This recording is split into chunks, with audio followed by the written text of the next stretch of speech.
नमस्कार साथियों, मैं दिलीप मीना फिर से जुड़ चुका हूँ ठेठ बात पर। साथियों, हमारे साथ मौजूद हैं सियाराम सत्तावन जी। ये दौसा जिले के क्षेत्र के पार्षद हैं। इनसे जानेंगे कि क्या क्या इनके क्षेत्र की समस्याएं रहती हैं। नमस्कार जी, आपका परिचय। मैं सियाराम सत्तावन, पार्षद वार्ड नंबर 48, नगर परिषद दौसा। आप हमें बताएं कि आपके क्षेत्र में क्या क्या समस्याएं हैं। देखिए, हमारे जो क्षेत्र है, नगर परिषद क्षेत्र है, इसमें सबसे बड़ी जो समस्या है दौसा नगर परिषद में, वो है पानी की। जबकि हमारे वर्तमान सांसद मुरारीलाल जी मीना ने एक बार वादा किया था कि 2024 में पानी आ जाएगा, और उनका जो ट्रैक था वो बहुत अच्छा था। उनके वादानुसार पानी का पाइपलाइन में गड़ी थी, लेकिन जैसे ही सरकार बनी बीजेपी की, तब से पानी आना की दूर की बात है, वो काम भी बंद हो गया। जबकि जनता से वादा किया था, और अब ये जो वर्तमान सरकार चल रही है, इसने 2024 में पानी आ जाना चाहिए था, लेकिन पानी नहीं आया। इस सदा का पानी आना चाहिए था। दौसा में सबसे बड़ी जो समस्या है वो है पानी की। अच्छा, और इसको लेकर के जैसे कि यहाँ के स्थानीय विधायक ने कोई एक्शन लिया? देखिए, विधायक महोदय, हमारे विधायक साहब ने खूब धरना प्रदर्शन किया है, काफी ज्ञापन दिए हैं, लेकिन ज्ञापनों का कोई प्रभाव नहीं है, क्योंकि जो सरकार है, यहाँ का जो हमारे विधायक है वो कांग्रेस का है, जबकि सरकार बीजेपी की है। तो इसलिए बीजेपी यहाँ काम करना नहीं चाह रही। दौसा की स्थिति, दौसा विधानसभा की स्थिति जीरो कर दी। उन्होंने बड़े बड़े वादे किए थे, वो सारे वादे फेल हो गए। अच्छा, कितने वादे अभी तक उन्होंने पूरे किए हैं? देखिए, उन्होंने अभी तक तो मुझे तो लग नहीं रहा उनका कोई वादा पूरा हुआ है। दौसा में तो कोई वादा पूरा नहीं हुआ। अच्छा, दौसा में तो आपको जो कि भजनलाल सरकार है, जो बीजेपी में, उनकी तरफ से जो भी वादे किए गए थे और जो भी योजनाएं हैं, उनका कितना लाभ मिल पा रहा है? नहीं, बिल्कुल मैं कह रहा हूँ, उन्होंने वादे किए थे कि 2024 में यहाँ पानी आ जाएगा। कोई पानी नहीं आया। पानी के नाम से बिल्कुल जीरो है। उन्होंने यहाँ रोडों की काफी घोषणा की थी। कोई आज तक हमारे जो कांग्रेस सरकार में जो रोड बने थे, उन्हीं का ही वो शिलान्यास कर रहे हैं। यहाँ PSC CSC बनी है, यहाँ पे मेडिकल में बहुत बढ़िया वो जो भी बने, उन्हीं का ही उद्घाटन कर रहे हैं। वो उन्होंने किसी तरह कोई अभी तक कोई मेहनत यहाँ आज तक देखा नहीं कि भाई यहाँ पे इन्होंने घोषणा की है। रिफाइनरी अभी देखो आप, राजस्थान में, दौसा की बात करें, रिफाइनरी देखो, वो भी गहलोत साहब की योजना थी, उनका उद्घाटन किया, उनका ही फीता काटा उन्होंने। तो जबकि यहाँ किसी तरह का दौसा में तो किसी एक भी काम नहीं है। एक भी काम नहीं। और आपके जैसे कि दौसा एक क्षेत्र पड़ता है, इसके ग्रामीण इलाकों में कितना क्या विकास है? दौसा का जो ग्रामीण इलाका है, वहाँ पे भी दौसा विधानसभा में ज़्यादा कोई विकास नहीं हुए। वहाँ पे जैसे घर घर जल योजना के तरफ से पानी जरूर गाँव में पहुँचाता हूँ। अच्छा, हर घर जल योजना के तहत यहाँ गाँव के कुछ गाँव में पानी पहुँचाया हूँ। अच्छा, जो सरपंचों की पहल पे उन्होंने जो किया है। वहाँ की रोड व्यवस्था कैसी है? हाँ, वहाँ की रोड व्यवस्था बिल्कुल जीरो है। जब मैं आपसे कहना चाह रहा हूँ इससे, आपके चैनल के माध्यम से, कि जब से ये बीजेपी सरकार बनी है, तब से किसी भी तरह का कोई, मैंने तो आज तक कोई उद्घाटन होता देखा नहीं सड़कों का। अच्छा, जबकि जब कांग्रेस सरकार थी, तो यहाँ पे सबसे ज्यादा, देखिए, गहलोत साहब ने हर विधानसभा में बढ़िया रोडें बनाई थी, बढ़िया PSC CSC बनाई थी, सारी सुविधा थी। गरीबों के लिए देखो, जो भामाशाह योजना की जो मेडिकल में जो सुविधा थी, वो यहाँ बिल्कुल बंद कर दी। भामाशाह योजना है, जन आधार कार्ड से जो जुड़ी हुई योजना है, वो सारी बंद कर दी, सब फेल है। इस चीज़ को लेकर के स्थानीय विधायक ने वहाँ पे अपील की? बिल्कुल, हमारे विधायक साहब ने विधानसभा में उन्होंने काफी बार अपील भी की है, काफी बार क्वेश्चन भी किए, लेकिन कौन ध्यान देता है, क्योंकि सरकार मनमर्जी की चल रही है। अच्छा, क्योंकि ये सरकार पर्ची सरकार थी, यहाँ इनका कोई पता ही नहीं है कि कौन यहाँ पे काम कर रहा है। यहाँ के, जब देखिए, हमारे विधायक तो कांग्रेस के हैं, यहाँ के जो दौसा विधानसभा के विधायक वो कांग्रेस के। मैं कह रहा हूँ कि बीजेपी के विधायक को नहीं चल रहे बेचारों के, वही परेशान है। पूरे बीजेपी के यहाँ पे पूरा सब सिस्टम परेशान है। इसका क्या मुख्य कारण है? इसका मुख्य कारण कई मुख्य कारण है कि जो पर्ची जो सरकार बनी है, अगर पर्ची की सरकार नहीं होती और एक अच्छा प्रतिनिधित्व कोई करता, जैसे वसुंधरा जी थी, इंटेलिजेंट पर्सन थी, इंटेलिजेंट लेडीज थी, उन्होंने बहुत अच्छा शासन किया था। अब जो पहली बार में विधायक बन गया, उसको मुख्यमंत्री बना दिया। तो आप देख रहे हो, यहाँ आप जनाधार वाला नेता है डॉक्टर करोड़लाल जी मीना है, वो बहुत जनाधार वाला नेता है, उनकी नहीं चलने दे रहे, उनको बेचारों को साइड में किया जा रहा है। जबकि पूरा प्रभाव आज अगर देखा जाए, सरकार में लाने का अगर देखा जाए, तो करोड़लाल जी का है। पूर्व राजस्थान में करोड़लाल जी की देन थी, जो आज बीजेपी की सरकार है, उन्हीं को ही मतलब किनारा किया जा रहा है। मतलब आप कहना चाह रहे हैं पूर्वी राजस्थान में जो बीजेपी की सरकार के जो भी सीटें आई हैं क्रोलाल मीणा जी की देन है। बिल्कुल, पूर्व राजस्थान में जितनी भी जो सीट आई है ये पूरी डॉक्टर क्रोलाल जी मीणा की देन है।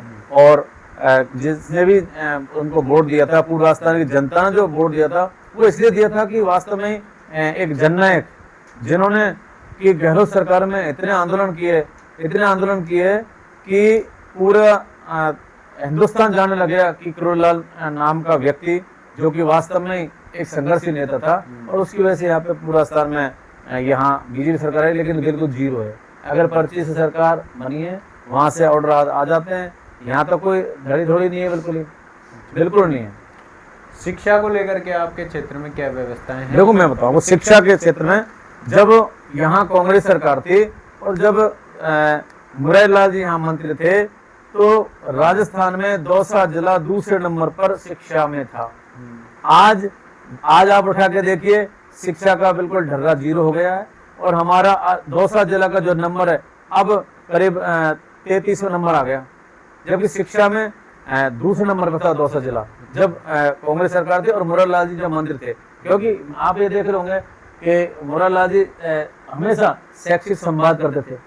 अब शैक्षिक संवाद की वजह यहाँ पे चाहे हारा हुआ प्रतिनिधि हो, चाहे बीजेपी का कोई न कोई यहाँ नुमाइंदा हो, वो कुछ काम ही नहीं करते, ना कोई काम होने देते, कोई काम करना चाह रहा तो होने नहीं देते। तो शिक्षा का स्तर बिल्कुल जीरो हो गया यहाँ पे। आपका भी राजनीति में आना क्या कारण रहा कि आप राजनीति में भी उतरे? देखिए, मैं एक शिक्षा से जुड़ा हुआ व्यक्ति था और मैं एक शिक्षा का एक स्कूल चलाता था। स्कूल चलाते तो मैंने देखा कि पब्लिक की जो सेवा है वो कैसे की जाए, जनता की सेवा कैसे जाए, जनता की सेवा करना मेरा एक मकसद था।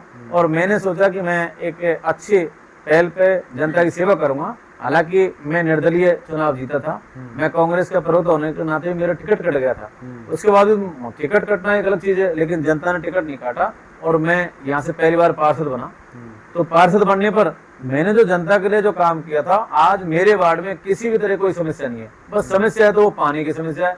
हमने प्रत्येक मोहल्ले में, मेरे प्रत्येक कॉलोनी में पानी की पाइपलाइन कटाई थी, कनेक्शन भी करवाए थे। मैंने सोचा कि पानी आएगा, क्योंकि 2024 में सरकार का ये था कि 2024 में पानी आना चाहिए। आज वो नल वगैरह सारी में जो सड़कें बनाई थी वो सब खुद गई और आज तक पानी नहीं आया। अभी तक पानी नहीं, आज तक पानी नहीं आया, जबकि ये बीजेपी सरकार की इतनी नाकामी रही है। 2024 में पानी आना चाहिए था, अब 2026 चल रही है। बीजेपी सरकार, वचनलाल जी बार बार बड़े बड़े वादे करते हैं कि हमने हर घर जल नल योजना के तहत जो लोगों को पानी दिया है।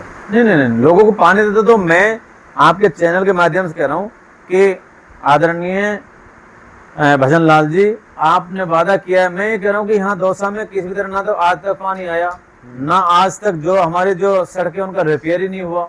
हमने जो सड़कें जो खोदी थी पानी पाइपलाइन के लिए, आज पूरा हमारा नगर परिषद क्षेत्रीय बागतरों में पूरा बिल्कुल सड़कें उखड़ी पड़ी हुई हैं, बिल्कुल बदतर स्थिति हो रही है। उन्होंने जो वादा किया था वो बिल्कुल झूठे वादे किए। अभी जो विकास कार्य चल रहा है, जो कि ये रोड का NH21 है, उसके बारे में क्या है कि जो रोड चौराहा है उसके बारे में बताएं। NH21 ये केंद्र के वो है, नितिन गडकरी जी बिल्कुल बहुत अच्छे। देखो मैं कोई पार्टी वाले, मैं आपसे बता हूँ कि केंद्र में नितिन गडकरी जी ने जो रोडों का जाल बिछाया है वो बहुत अच्छा बिछाया, लेकिन अब ये एथोल ये ला करके और अब यहाँ पे थोड़ा सा गड़बड़ कर दिया लोगों ने। कई चीजें हैं, ये जो रोड बन रहे हैं यहाँ पे NH का, इसके लिए तो मैं मुरारी लाल जी को धन्यवाद देना चाहूंगा, क्योंकि पहला ऐसा सांसद है, पहले ही सांसद रह चुके हैं, किसी ने मांग नहीं उठाई आज तक। आज मुरारी लाल जी की देन है, जो जयपुर से लेकर के और भरतपुर तक के जितने भी पहले बन रहे हैं, ये आदरणीय हमारे सांसद महोदय मुरारी लाल जी ने संसद में मांग उठाई और उन्हीं की देन से आज ये काम चालू है। मुरारी लाल मीणा जी की बात करें, वो पहले एक इंजीनियर थे PWD जूनियर, अब वो राजनीति में है, उसके पीछे उनका क्या कारण रहा? नहीं, देखो मुरारी लाल जी तो एक ब्रांड है अपने आप में पूर्वी राजस्थान में। जैसे मैंने बोला आपको, मुरारी लाल जी जैसा नेता ना तो आज तक हुआ ना कोई होगा मेरी नजर में। क्योंकि देखिए, जब मुरारी लाल जी जब इंजीनियर थे, आज भी उनको सिकराय के लोग बहुत प्रेम करते हैं और इंजीनियर ही बोलते हैं, लेकिन उनका राजनीति माना आदरणीय स्वर्गीय राजेश पायलट जी उनके गुरु थे और राजेश पायलट से उन्होंने बहुत अच्छा सीखा है। मैंने भी मुरारलाल जी मेरे गुरु, मैंने उनसे सीखा है। लेकिन मैं ऐसा ही कहूंगा कि मुरारलाल जी एक अच्छे साफ छवि के स्वच्छ छवि के व्यक्ति थे, जो आज देखिए वो 4 बार तो विधायक बन गए, 2 बार मंत्री रहे, 1 बार सांसद बन गए। ऐसा नेता जो कि सर्व समाज में आज उनकी पहचान है और सर्व समाज को लेकर के वो चल रहे हैं। आज भी सर्व समाज लेकर उन्होंने कोई जातिवाद टैग नहीं लगाया, ना जातिवाद उन्होंने किया। उनके पद पर मैं चल रहा हूँ।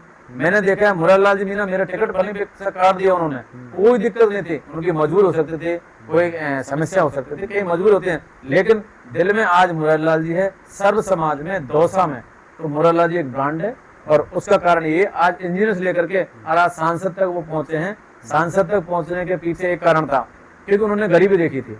उन्होंने जब भाषण देते हैं तो मुझे ऐसा लगता है कि उन अपने जो पहले का जो बैकग्राउंड है उनके बारे में जब बताते हैं तो एक्चुअली में वो अपनी पहले वाली जो स्थिति को देख करके जनता की सेवा की है उन्होंने, जनता की सेवा को खरे उतरे, इसलिए वो 4 बार के विधायक, 1 बार मंत्री बने, 1 सांसद बने। उसका कारण है कि जनता के बीच में रहते हैं वो, और तवज्जो हर किसी कार्यकर्ता को देते हैं, चाहे छोटा कार्यकर्ता हो चाहे बड़ा कार्यकर्ता हो, हर कार्यकर्ता को वो बैठाते हैं। एक देखिए कई नेता ऐसे होते हैं कि कार्यकर्ता को तवज्जो ही नहीं देते हैं, वो साथ पास बैठाना पसंद नहीं करते हैं। लेकिन मुरारलाल जी एक ऐसा ब्रांड नेता है कि चाहे छोटा कार्यकर्ता हो चाहे बड़ा कार्यकर्ता हो, चाहे वो पार्षद हो, चाहे वो विधायक बना हो, चाहे वो जिला परिषद हो, चाहे जिला प्रमुख हो, कोई भी हो, सबको एक समानता से देखते हैं। इसलिए आपने भी क्वेश्चन किया कि मुरारलाल जी का सफर कैसा रहा था। मुरारलाल जी एक ब्रांड है और पूर्व राजस्थान में अगर अच्छा कांग्रेस का सबसे सर्वश्रेष्ठ नेता है तो वो है मुरारलाल जी। बात करें जब कांग्रेस काल, पिछले कांग्रेस काल रहा तो मानेसर कांड में, जो कि वो मुरारलाल जी सचिन पायलट जी के साथ मानेसर कांड में थे, तो आपको क्या लगा कि जब सरकार एक तरीके से टूटने पर आ गई थी, तो आपको उनसे क्या आशय था कि अब मुरारलाल जी और सचिन पायलट और सारी जो नेता मानेसर कांड में उनके साथ थे, तो दोबारा जनता उनको किस नज़रों से देखेगी? देखिए मैं आपको बताता हूँ, बहुत अच्छा क्वेश्चन किया आपने। मानेसर में थे, मानेसर क्यों गए थे?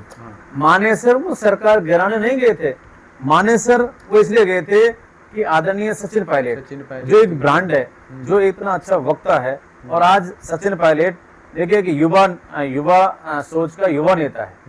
आदरणीय गहलोत साहब ने उसको खूब टॉर्चर किया और जबरदस्त टॉर्चर किया उन्होंने अपनी कुर्सी के। गहलोत साहब ने कहा था कि मैं तो छोड़ देता लेकिन मुझे कुर्सी नहीं छोड़ती है। तो इसलिए वो इन चीजों को कहने के लिए वो सिर्फ मानेसर तो एक उनका स्थान चुना था उन्होंने। सारे विधायक मिलकर के, सभी विधायक मिलकर के और आदरणीय राहुल गांधी से, सोनिया गांधी जी से अपनी व्यथा को बताने के लिए वो मानेसर पहुंचे थे। उनका मकसद कोई सरकार गिराना नहीं था, क्योंकि वो एक ब्रांड थे। आज देखिए मानेसर जाने के पीछे एक ही कारण था, मैं आपको फिर बताना चाहता हूँ। चाहे अब जब किसी दल का नेता नहीं सुनता है किसी बात को, आदरणीय अशोक गहलोत मुख्यमंत्री थे तब उन्होंने उनकी बातों को तवज्जो नहीं दिया। चाहे वो ऐसे देखने लगे कि सचिन पायलट के ग्रुप के कौन कौन है, ग्रुप उन्होंने बनाए, नहीं उनके अंदर कोई ग्रुपबाजी नहीं है। सचिन पायलट एक ऐसा नेता है, वो सब समाज को साथ लेकर चलने वाले नेता है। सबसे ज्यादा सचिन पायलट के साथ मीणा विधायक थे, जबकि गुर्जर विधायक छोड़ गए मैदान में।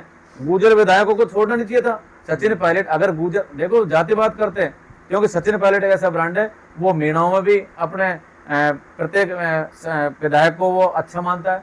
वो सर्व समाज का नेता है सचिन पायलट। आप पूर्व राजस्थान देख लो, पश्चिम राजस्थान देखिए, लेकिन उनके ही समाज के लोग मैदान छोड़ गए थे।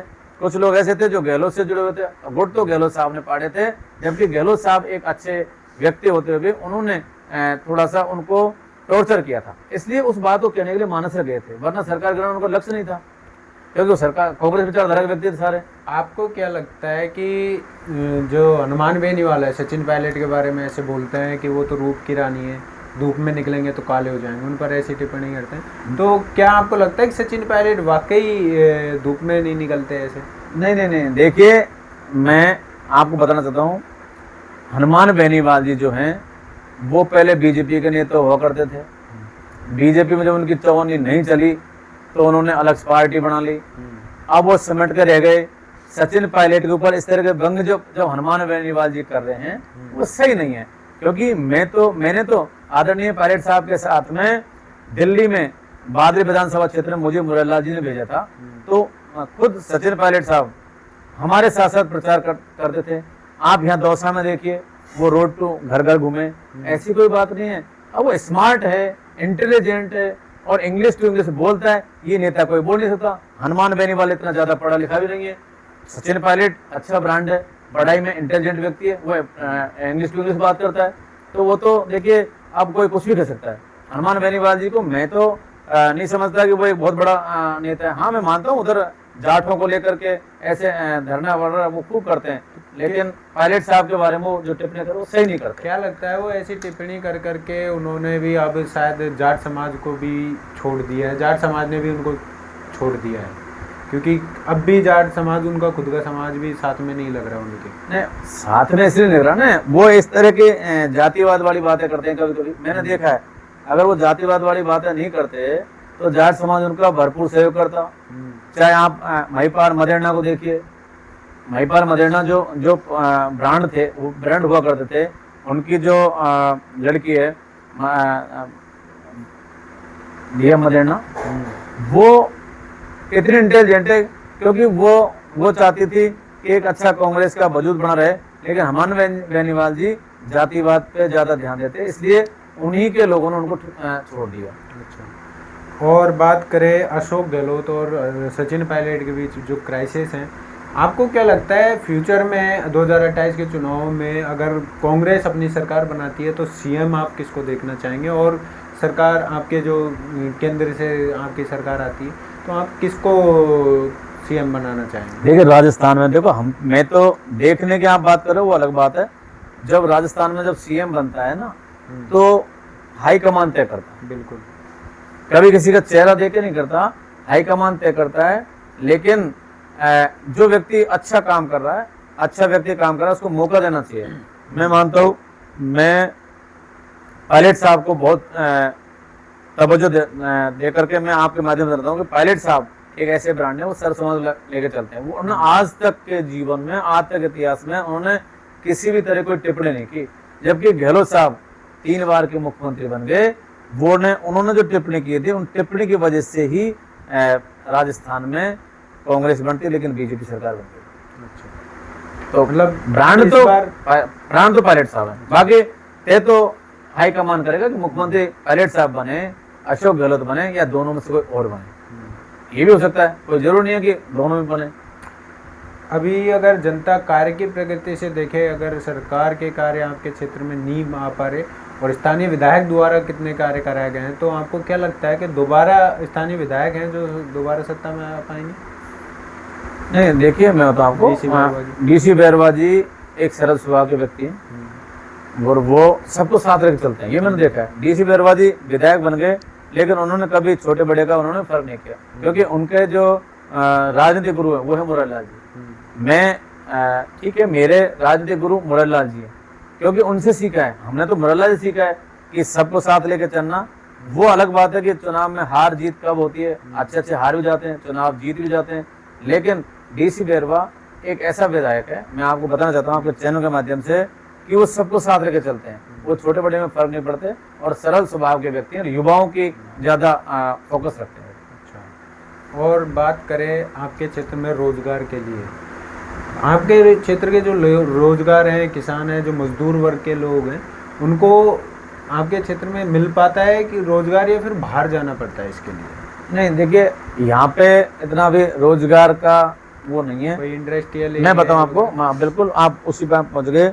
अगर यहाँ पानी आता तो गुड़गांव जैसा सीन यहाँ होता, जो आप जटवाड़ा से लेकर के यहाँ तक इंडस्ट्री एरिया 100% खुलता। और ये कांग्रेस सरकार की देन थी, अशोक गहलोत की सोच थी। अशोक गहलोत को भी मैं अच्छा मानूंगा, उनकी देन थी। आदरणीय सांसद मुरारलाल जी मीणा ने जब मंत्री थे तब उन्होंने ये मांग उठाई थी कि लोगों को जो है रोजगार मिलेगा अगर यहाँ इंडस्ट्री एरिया होता तो। लेकिन अब तो भटक रहे हैं बेचारे, कहीं जयपुर जाते हैं, कहीं बाहर जाते हैं, कहीं दिल्ली जाते हैं, यहाँ पे कोई इस तरह का कोई रोजगार का कोई नहीं। तो अगर आपको मौका मिले सरकार से कुछ मांगने का यहाँ के लोगों की समस्याओं को लेकर के, तो सबसे पहले आप क्या मांग करेंगे? नहीं देखो, मैं तो सबसे पहले तो पानी की मांग करूँगा, और पानी आएगा तो यहाँ पे लोगों का जो है कि इतना बड़ा पानी से इतना ज़्यादा नुकसान हो रहा है कि यहाँ फ्लोराइड बहुत ज़्यादा है। अगर इस तरह का पानी आता है तो यहाँ पे मैं बता रहा हूँ, जब इंडस्ट्री एरिया ना उसका भी डेवलप होगा, बिना पानी के कुछ नहीं हो सकता। बस मैं तो पानी की मांग कर रहा हूँ, यहाँ पे पानी की ज़्यादा जो समस्या है, सबसे बड़ी विकट समस्या दौसा में है सिर्फ पानी। तो अभी जो एक मुद्दा चल रहा है दौसा में कि वहाँ पे हॉस्पिटल पे लोग प्रोटेस्ट पे बैठे हैं, जो कि कोई गुर्जर समाज का जो लड़का है जो एफआरटी टीम में काम करता था, तो उसकी मौत हो गई करंट से। उसके बारे में क्या पूरी डिटेल्स बताएं।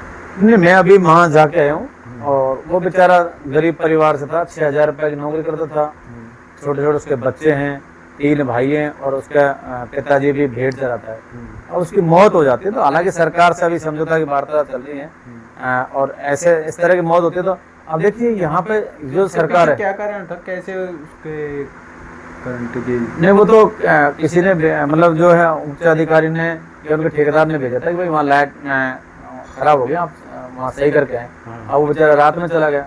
अब वो मजबूरी होती है, एक छोटे मजदूर को ऑर्डर मिल जाए तो जाना ही पड़ता है। बिल्कुल। तो उनके कहने से, ठेकेदार कहने से चला गया, वो खत्म हो गया। ना तो ठेकेदार आ रहा, ना कोई अधिकारी आए। लेकिन आज अभी जरूर कुछ अधिकारी आए। तो मैं तो यही कहूँगा कि इस तरह की जो घटना होती है उसमें सरकार को एक्शन लेना चाहिए।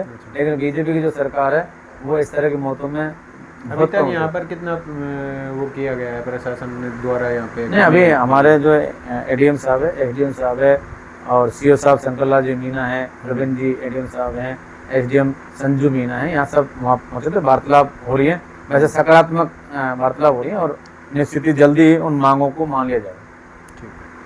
तो साथियों, हमारे साथ जो सियाराम जी जुड़े हैं, तो इन्होंने बताया कि इनके क्षेत्र की जो पानी की समस्या है वो बहुत ही गंभीर समस्या है।